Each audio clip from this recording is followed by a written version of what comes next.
Hi, and welcome to 8U Practice 5 of 10 developmental practices.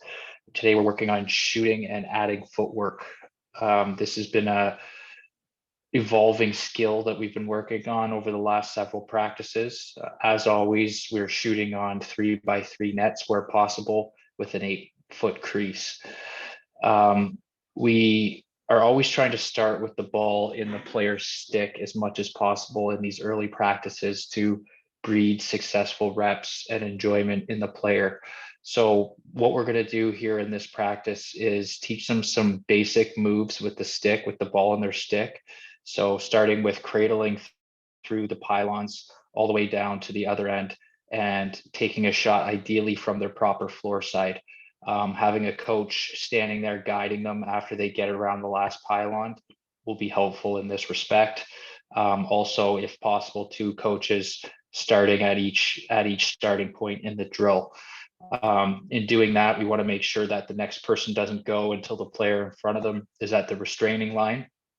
And we're going to start at 50% speed working through this drill. So the idea for them is just to cradle the ball. So we've practiced this in a previous practice. So possibly a little rehash on cradling, and then basically, yeah, building up from 50% speed to 75% to 90% through these drills. You can see that the pylon formation is slightly different on the other side. You also have the option of adding a coach, maybe for some fun at the in place of the final pylon. After they've gone through at varying speeds building up and you're happy with what you're seeing, we're going to then switch to making a move at each pylon. So we're going to teach them the two most basic moves in lacrosse, which is the face dodge and the roll dodge. And these will also come into play in the shooting drills that we do later. But starting with a face dodge, have every player essentially standing still with a ball, practicing that dodge, and then doing it with a short run and practicing it before sending them through the pylons. Same goes for the roll dodge. And then when they've had a few reps with each of those, we're going to again send them through the pylons at about 50% speed, doing their face dodges. Next time through, maybe a little faster, switch skills from face dodge to roll dodge. Same thing, build up the speed the second time through. And then if you have time left, you only have 10 minutes here, but if you have time left, you can do a combination of face dodge, roll dodge, face dodge, roll dodge. And with the roll dodge, you can essentially spin both ways. So that's another aspect of that to be practiced. That should be a good warm up for players as well. So we'll get into a dynamic warm up after that.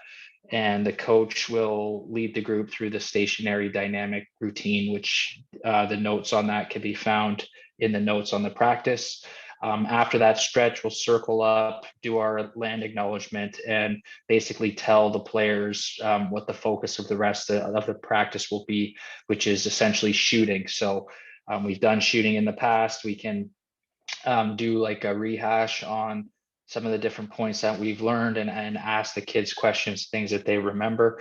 And then we'll jump into our first drill here, which is now we're adding footwork to our shooting. In this top diagram, we have the L shot. So essentially, you're going one side and then the other, or you can do all one side, then all the other side. Maybe that, depending on the skill level of the group, that might be more easier to coordinate, if you will.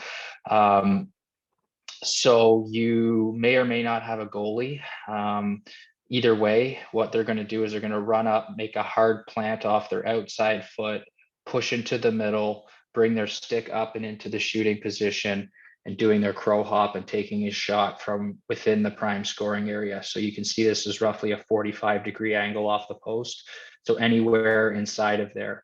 And if you want to tape that on the floor with duct tape, if you remember from a previous practice, it's a 45-degree angle out to the shooter position, then a semicircle over to the other shooter position and back in on a 45-degree angle. So they would also never want to shoot past the imaginary midline of the floor here.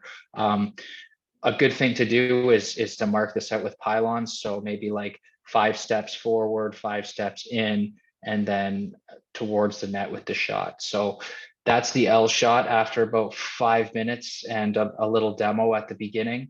We can move on to essentially what's the opposite of the drag shot, or sorry, of the L shot, which is the drag shot. So in the drag shot, they're going to take a hard step to the middle, 5 steps into the middle, plant their inside foot, then work into a back pedal for a few steps, and then into a crow hop and shot. Crow hop being another name for a side shuffle. And we, again, want them to get their momentum going towards the net and to stay inside of this 45 degrees to designate a quality shot ultimately. So again, you can mark that out with pylons if you want. So one to start, one kind of down and in, and then one back almost parallel to the original starting position. So that's another 5 minutes for that drill. What we do after that actually is because this whole total drill is 20 minutes, is we do the exact same movement patterns again, but then we're going to add either the face dodge or the roll dodge at the end of the shot. So player comes up in the L shot, plants off their outside foot into the middle, gets their momentum going in a crow hop, but instead of shooting, they're going to face dodge and or roll dodge. Same will hold true for the bottom diagram, another 5 minutes of the drag shot. So it's cut in, drag backwards, crow hop towards the net, then roll underneath or face dodge underneath or roll over top towards the net. So series of different movements, kind of combining some movements here, getting us into our last kind of series of shots here, which is the carry high and shoot. So, in terms of offense at this age, it's going to be a pretty much a scramble, probably a track meet, lots of fast breaks and not a lot of kind of setup stuff happening. But if you can teach anything to your players, it would be to get the ball low and start from there. And so whether it's a pass or carrying it low, this is what we're mimicking in this drill. We have lines of players in each side on their proper floor side with balls, and they are running from the crease position up into the shooter position and taking a shot. And again, you might want to put a pylon there as a landmark for them to where to shoot from. And we want to get their momentum going from this way to this way. And as they're carrying high, you don't want them staring at the other net, the other end. You actually want them staring at the net or into the middle as if somebody might be open for a pass. So having their head up, stick in the triple threat position, which is something we've practiced in previous practices.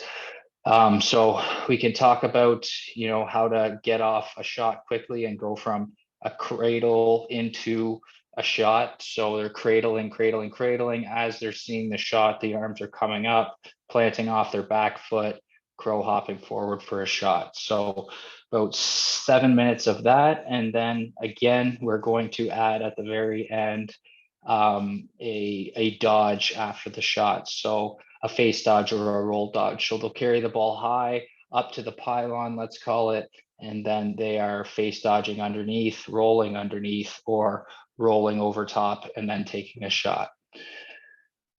Not a lot of running in this practice, and being that running is a big part of the sport, we're going to emphasize that in this last drill and also prepare them for what a game in a full length floor would be like. So this is the bench run drill. You want to break players into groups of roughly 5 or 3 groups total, and you're going to have them run out of the front door of the bench all the way down, touch the net in one end, touch the net in the other, and then run off. And try to encourage them to not walk and do their best to keep running.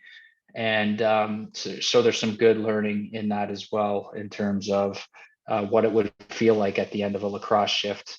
About halfway through the drill, I would suggest coming out the other door, and that helps. You're going from a right-handed turn to a left-handed turn after you touch the net. So just balancing things out on the legs. And lastly, when we're done that, bringing everybody in, highlighting the importance of static stretching. And in this case, the legs being something to be focused on here. So doing a couple leg stretches at the end and finishing off with a cheer. So there it is, shooting and footwork for week 5 of your practices.